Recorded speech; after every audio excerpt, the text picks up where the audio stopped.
Jake Paul is a clown and Brian is a baby clown. That's what they do. They try to get fame off of other people's victories and things like that. So the Jake Paul fight next. He just called out Tank. I think he deserves a fight. He can fight Sugar Ramirez, or he can fight the Mexican monster David Benavidez. And create an amazing sports story. And so I set that goal for myself. And I want to be impeccable with my word and stay committed and prove to myself that I can do this. After calling out Gervonta "Tank" Davis, Jake Paul expressed that he's ready to face top-level names like Zurdo Ramirez or the Mexican monster David Benavidez. Jake emphasized his commitment to staying true to his word and proving he belongs among boxing's elite. Tank Davis responded bluntly, calling Jake a clown chasing money. It didn't rule out a potential fight in the future. of going the Jake Paul route. I laugh because I don't want to say it, nigga. Say it. You helping everybody else out, so say it, nigga. Yeah, I would. I would. Who was the first celebrity you fight? Jake. Yeah, I fight him for that money. Get him like 190, 98, 200. No, 195, 200. He definitely be in the gym, so I would consider him my body. It just he got a fighter, actual fighter, like a fighter. Who was somebody you could see him fighting, like a real you? Following his win over Julio Cesar Chavez Jr., Jake Paul boldly challenged Gervonta Davis, stating his desire to become a world champion. His fearless attitude toward facing elite opponents drew a response from Tank, who acknowledged Jake's ambition, but many still doubt whether Jake is truly ready for that level of competition. A lot more than that. I want tougher fighters. I want to be world champion. Zurdo looks slow as shit tonight. That'd be easy work too. Badu Jack, I want everybody. Anthony Joshua, Gervonta, and Tommy, stop running. David Benavidez' father and veteran trainer voiced his support for Jake Paul, praising his performance and saying Jake now deserves a shot at top-tier fighters, including Gervonta Davis, or even his own son. He saw Jake's rise as a healthy blend of entertainment and serious competition for the sport. He was blocking and taking all his shots, but I think he just got tired, and couldn't execute it. So Jake Paul did a great job. Who should Jake Paul fight next? He just called out Tank. I think he deserves a fight. He can fight Sugar Ramirez, or he can fight the Mexican monster David Benavidez. You won that fight. Yeah, he deserves to fight all these guys. I think it will be a great fight, and I think he did good. He deserves an opportunity to fight for the world title. And what would happen if he fought David? What would happen? What would happen if he fought David? Well, I think David's in another. I think David's in another level, but let's give this guy an opportunity to fight for a world title.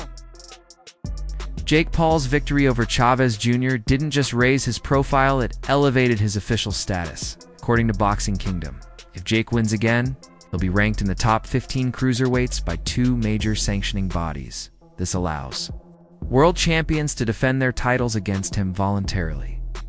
Jake's commercial appeal gives him leverage in choosing when and whom he fights, making him a true player in boxing's business and championship scene. While Tank Davis is feared for his skills, Jake's brand and global influence might outweigh him outside the ring.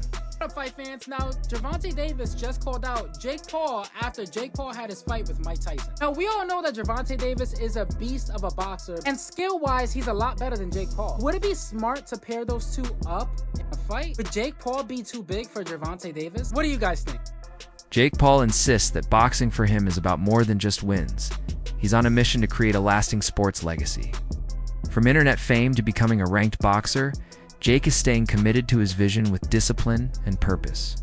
In a ceremony that I was doing, he said that you have to become world champion to inspire so many kids and create an amazing sports story. And so I set that goal for myself, and I want to be impeccable with my word and stay committed and prove to myself that I can do this and become world champion in the world's hardest sport in roughly 6 to 7 years. Because I think it can be one of the most relatable and inspiring sports stories of all time, and no one thought it was possible. Nobody. Look, 2 years ago, 3 years ago, people laughed at me. I'm gonna lose to fucking Gibb, then Nate Robinson, then Ben. Come on. So, at the end of the day, that's my why, and I'm dead set on becoming world champion. Jake's manager reflected on his growth since the Tommy Fury fight, where Jake, still inexperienced, never backed down.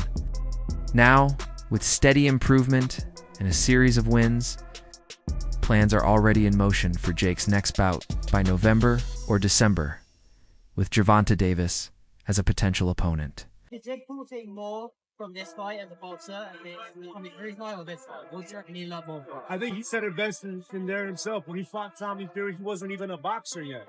He was learning how to box, right?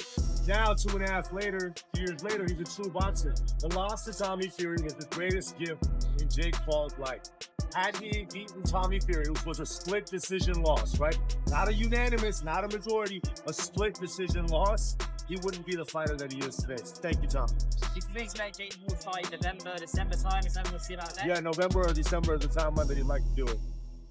Jake's performance against Chavez Jr. earned praise from big names like Ryan Garcia, who tweeted, "Jake did his thing, outboxed Chavez Jr." Boxing legend Antonio Tarver agreed Jake showed progress, but warned against rushing into elite matchups too soon, emphasizing the gap between Jake's current level and top-tier fighters. But Jake was impressive. You know, surprisingly, he was impressive. He's definitely improving. You know, he got a good team with him and working on some things. But, you know, to become an elite fighter, it's like, bro, it's miles away from where, you know, they can comprehend. You feel me? And so I'm just watching the evolution. You know what I mean? But I see a lot of things from my optics. You know, every time I, you know, break it down, I'm not being critical. I'm just telling you the truth.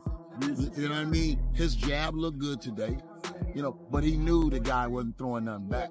So when you letting your hands go and you know nothing's coming back, you kind of get comfortable. You know, so when you're going up against better fighters, they not only gonna let their hands go, but when you throw yours, they coming back with something. So, you know, Chavez didn't bring that to the game. He didn't bring that to the table. But Jake looked good tonight. The body work was good. But what I liked was his composure.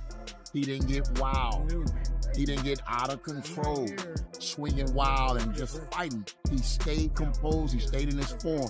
And that is evolution in the boxing game. He was more technical than that.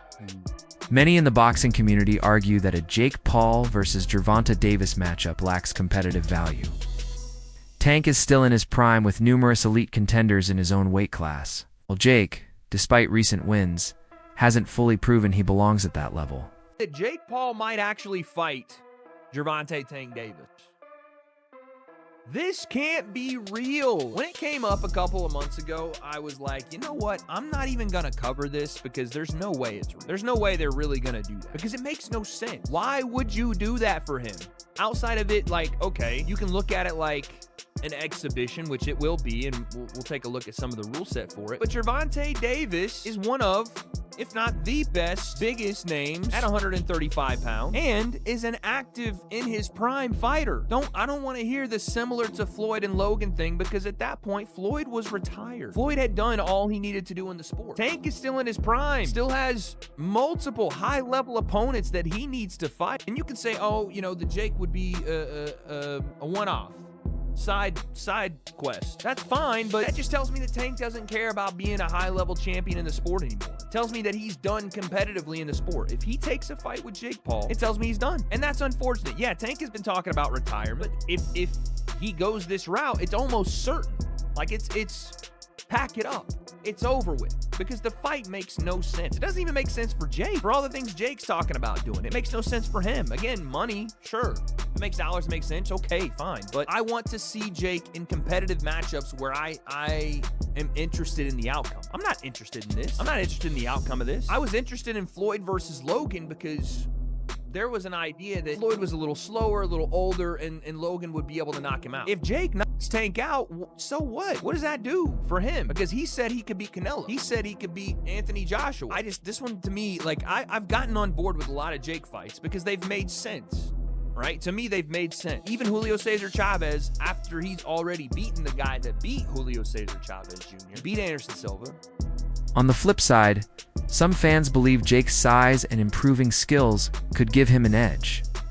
Since Davis usually fights in lighter divisions, facing someone of Jake's size presents a major risk given for a fighter as skilled and powerful as Tank, I would love to see Tank fight Jake Paul. I would love to see Tank show how unskilled he is and too small for the unexperienced Jake Paul, who would be too big for him, pause, and use his size and beat the out of Tank. He always tweet about, type about, got something to say, like he really running shit, but he stays little ass at that lightweight class, but being a bigger, smaller dude that can only beat the smaller dudes. And unfortunately, I would love to see the Tank fans looks on their face as they pull a mask off and all the rabies and all the disinfection disease, they've been clogged up their brains and their ears and shit over the years watching Jake Paul beat the fuck out of the small version of the wannabe hype job that's not skilled enough to use his size and speed. I want the fight. They both fight in the same lane. They content creators. They circus acts and stuff, so Tank would be right up his alley fighting a Jake Paul. I'm for it. So let's push for the fight. I got Jake Paul beating the tall shit out of Tank because Tank's not skilled enough to actually beat Jake Paul. Jake Paul has said repeatedly that he wants to be more than just a boxer. He wants to be a symbol of possibility. His decision to fight Chavez Jr. wasn't just for clout, it was strategic. He aims to inspire others by proving that even someone starting from zero can rise in the brutal world of boxing.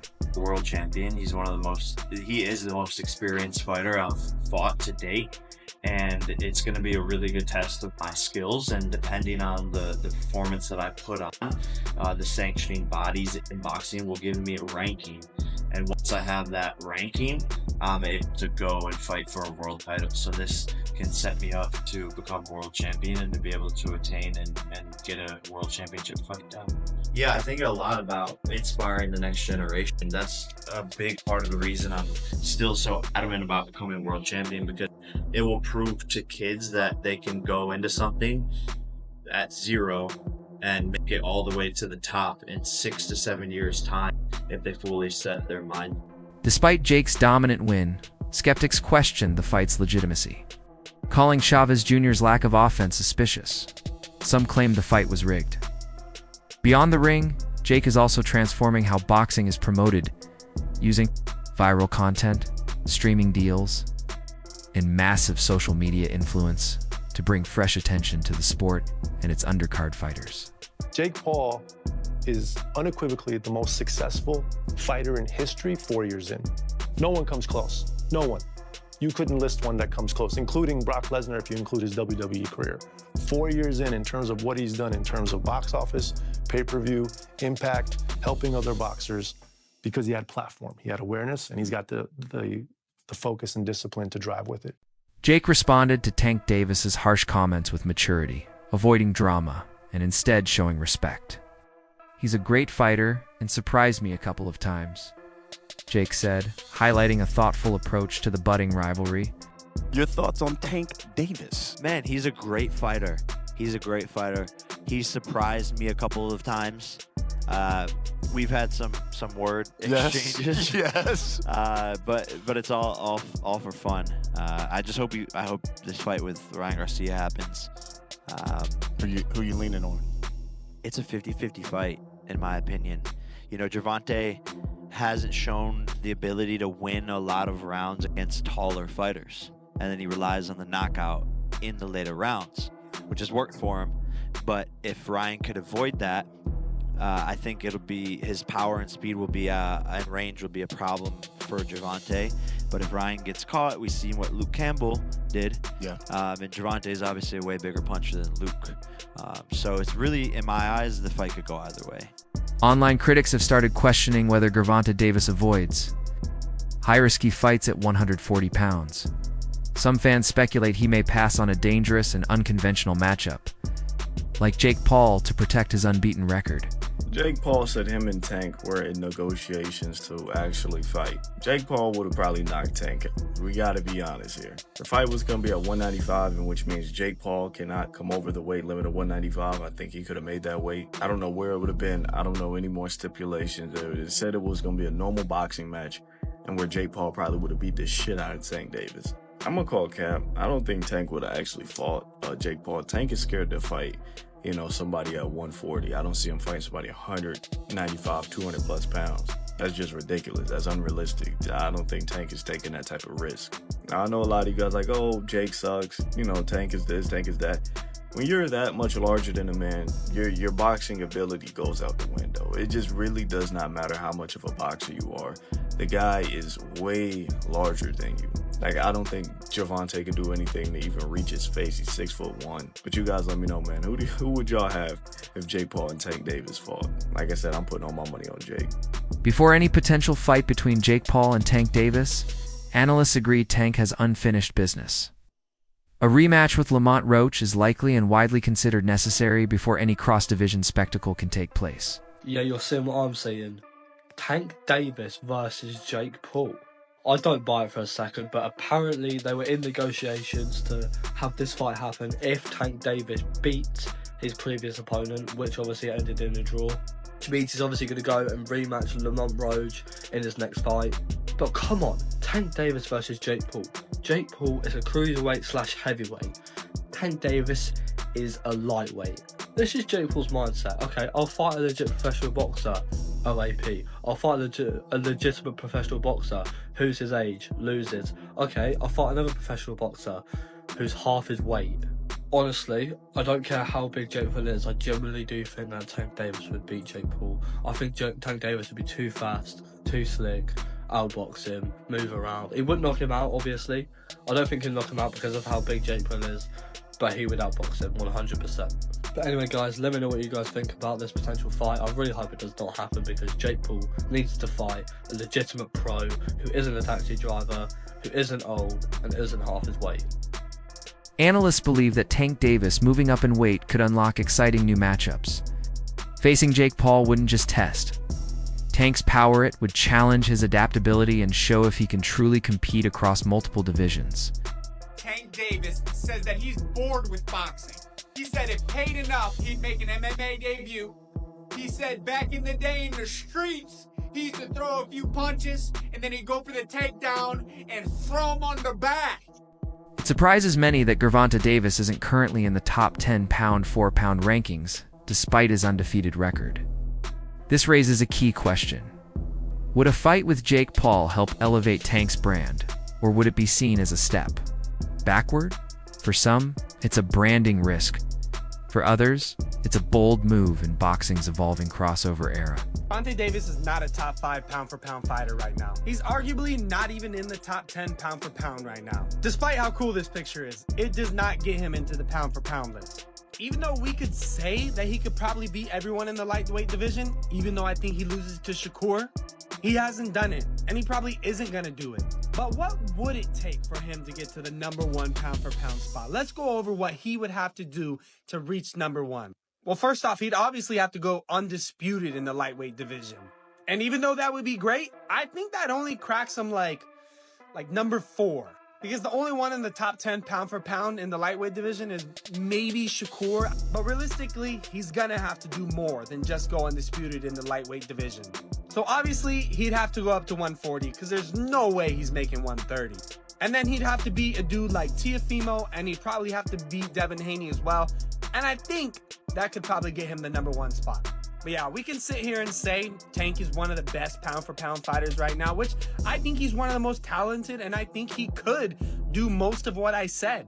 However, hypotheticals aren't going to work with pound-for-pound listing.